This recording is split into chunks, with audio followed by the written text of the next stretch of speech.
February 26th, 1955, 6,500 feet above the Pacific Ocean, off the coast of Laguna Beach, California. Test pilot George Franklin Smith is trapped in a F-100 Super Sabre fighter jet, diving almost vertically toward the ocean at 777 miles per hour.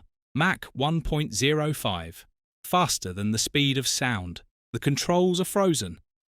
The hydraulic system has failed. The stick won't budge. Through his radio, another pilot's voice breaks through. "Bail out, George! Bail out!"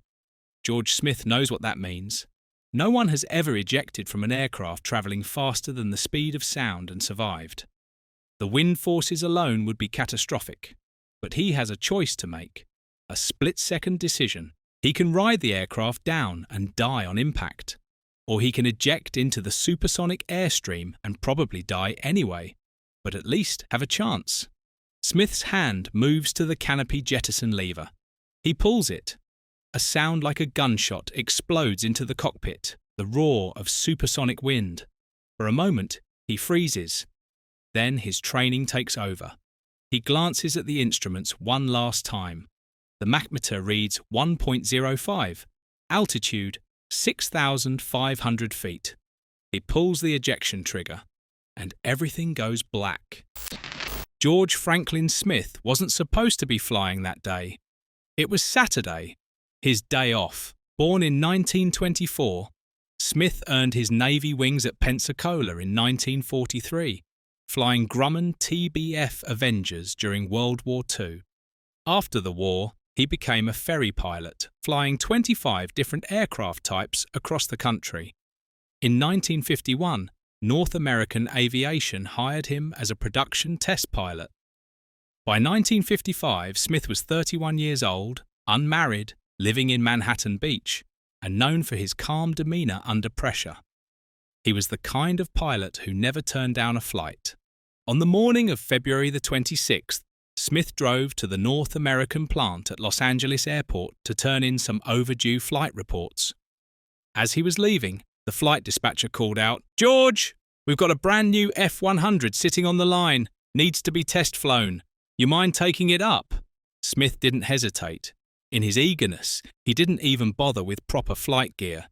He threw on his flight vest and parachute over his slacks and sports shirt. It was just a routine test flight. What could go wrong? The F-100 Super Sabre was North American aviation's masterpiece and its nightmare. It was the first US Air Force fighter capable of supersonic speed in level flight. At 35,000 feet, it could reach 852 miles per hour, Mach 1.29. It featured swept-back wings at 49 degrees, the revolutionary area rule design, and two Rolls-Royce Avon turbojet engines. It was also one of the most dangerous aircraft ever built. High accident rates, structural failures, hydraulic problems, instability at high speeds. One North American test pilot, George Welch, had already been killed in an F-100. An entire fleet had been grounded after a string of major accidents. Out of hundreds built, 1 in 4 would eventually be lost to accidents. George Smith knew all this. He'd flown the F-100 before. As he performed his pre-flight inspection on F-100A serial number 53-1659 that morning, one thing caught his attention. The control stick felt slightly stiff. Not alarmingly so, but noticeable.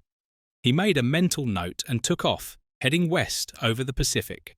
Smith reached 35,000 feet and began running through test procedures. Then, without warning, the nose pitched down violently. He pulled back on the control stick. Nothing. He pulled harder, bracing his 220-pound frame against the rudder pedals. The stick was frozen solid. Hydraulic failure. Total loss of control.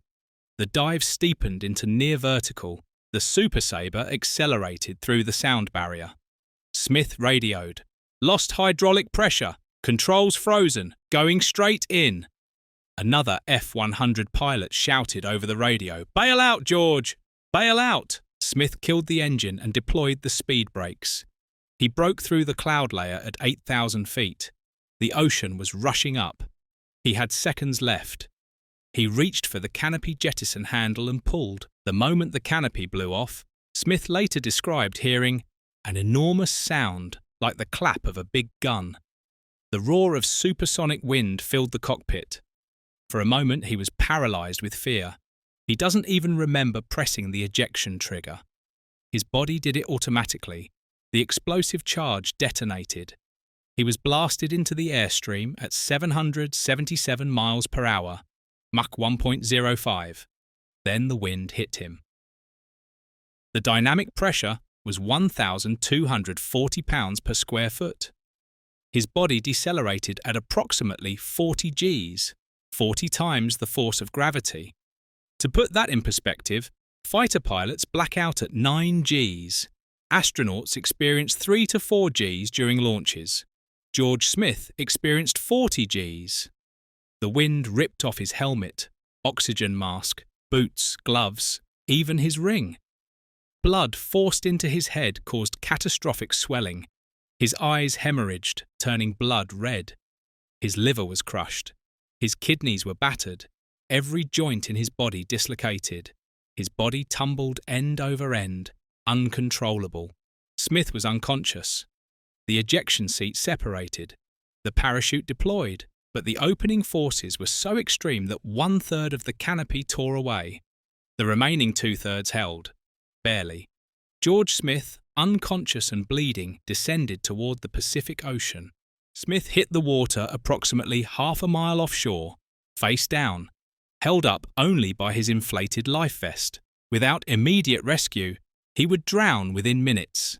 75 yards away, 2 men in a fishing boat, Art Berkell and Mel Simon, had watched the entire sequence. Berkell immediately raced toward the pilot. Here's where extraordinary luck intervened. Art Berkell was a former US Navy Air Sea Rescue Specialist. Within 1 minute, they had Smith in the boat. He had no pulse, wasn't breathing. Berkell began resuscitation.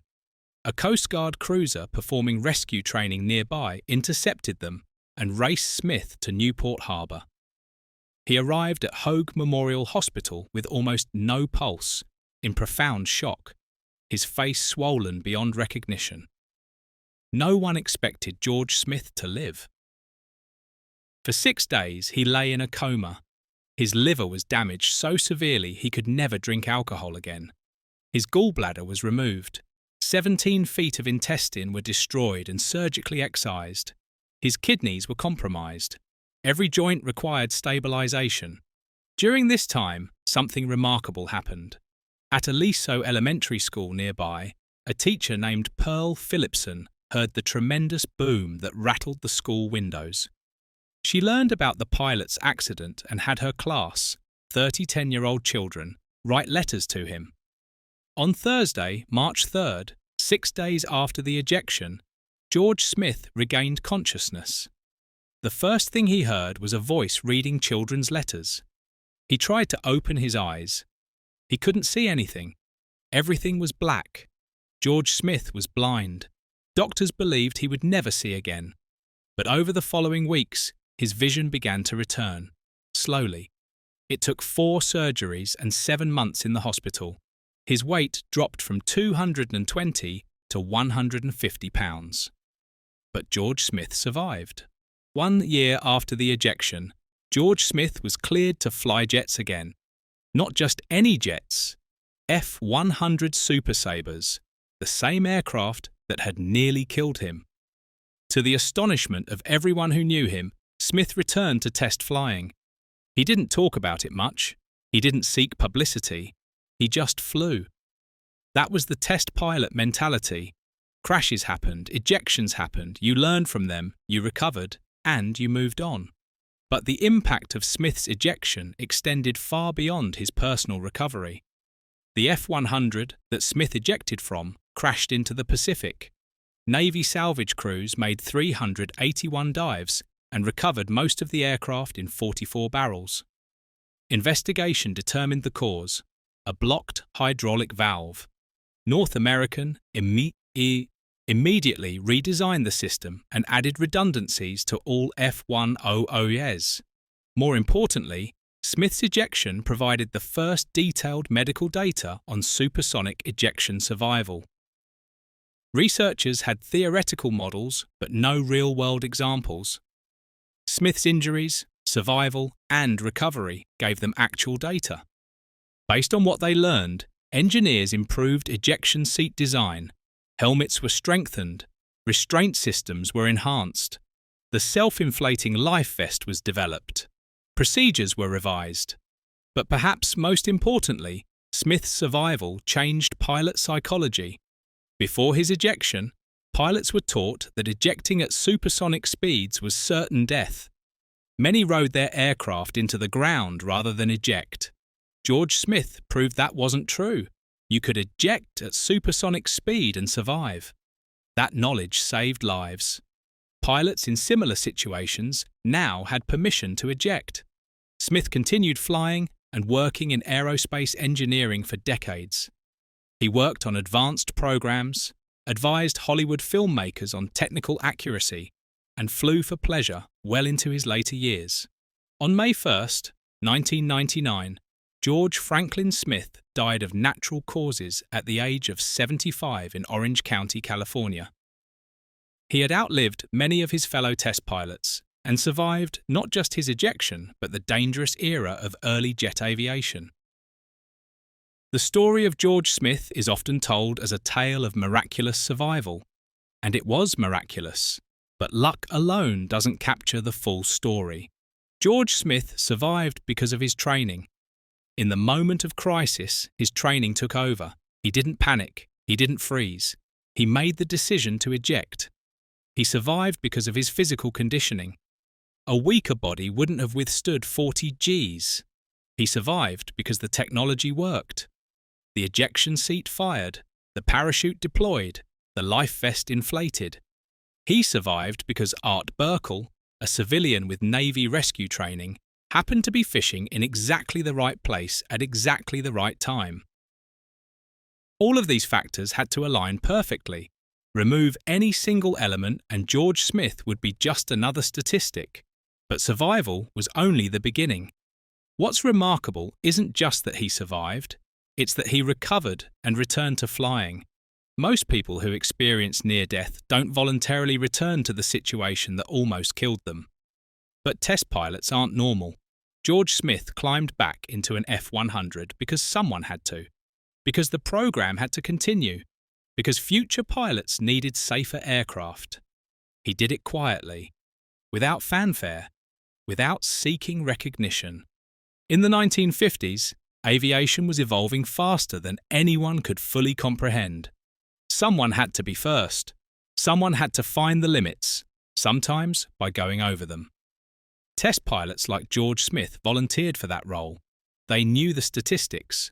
They'd seen colleagues die, but they believed the risk was worth it. And they were right. The lessons learned from George Smith's ejection saved countless lives. Progress has a price. In the jet age, that price was measured in test pilot lives. George Smith paid part of that price. But unlike many of his colleagues, he survived to see the benefits of his sacrifice. When you hear the story of George Smith's supersonic ejection, it's easy to focus on the dramatic moment, the dive, the frozen controls, the split-second decision, the 40 Gs, the catastrophic injuries, but the real story isn't the ejection, it's the recovery. It's the 6 days in a coma, the month of blindness, the 7 months in the hospital, the slow, painful rebuilding of a body torn apart by forces no human should survive. It's the moment George Smith walked back onto that flight line, climbed into another F-100 and took off. Not because he had to, not because anyone expected it, but because he chose to. That choice defines who he was. We live in a world shaped by people like George Smith, people who face impossible odds, suffer unimaginable trauma, and still choose to continue. People who understand that their individual pain contributes to collective progress. Every commercial flight you take, every jet fighter protecting our skies, every safety system that prevents disasters. They exist because someone, somewhere paid the price to test them first. George Smith was one of those people. His moment of fame lasted seconds. His contribution to aviation lasted decades. His legacy continues today, in every pilot who ejects safely from a crippled aircraft. George Smith didn't just survive a supersonic ejection. He proved that humans could endure the unendurable and come back stronger. He showed that boundaries we think are absolute can be pushed, survived, and overcome. George Smith lived 44 years after his ejection. He worked, he flew, he contributed. He lived a full, meaningful life. When he died in 1999 at 75, he wasn't remembered as the pilot who almost died. He was remembered as a test pilot who served with distinction, who contributed to the safety of future generations, who faced the worst and came back to fly again. That's the story we should remember. Not just the dramatic moment, but the quiet courage of the days and years that followed. The courage to wake up blind and keep fighting. The courage to rebuild a shattered body. The courage to climb back into the cockpit that almost killed you. George Franklin Smith had that courage. He lived it every day for the rest of his life. And because he did, countless others lived too. George Smith, test pilot, the only man who was ejected at supersonic speed from a low altitude and lived, is aviation medicine's most valuable man. He prepares for his first F-100 flight since the extraordinary experience. All set, George? Yes, Lieutenant, but I'll have to admit I'm a little bit excited about this flight. This is my first flight in the F-100 this year. Any memories of that last flight? Yes, I can remember the flight very well, up to the point I ejected. After that, my memories are blank. I guess I'm pretty lucky to be here.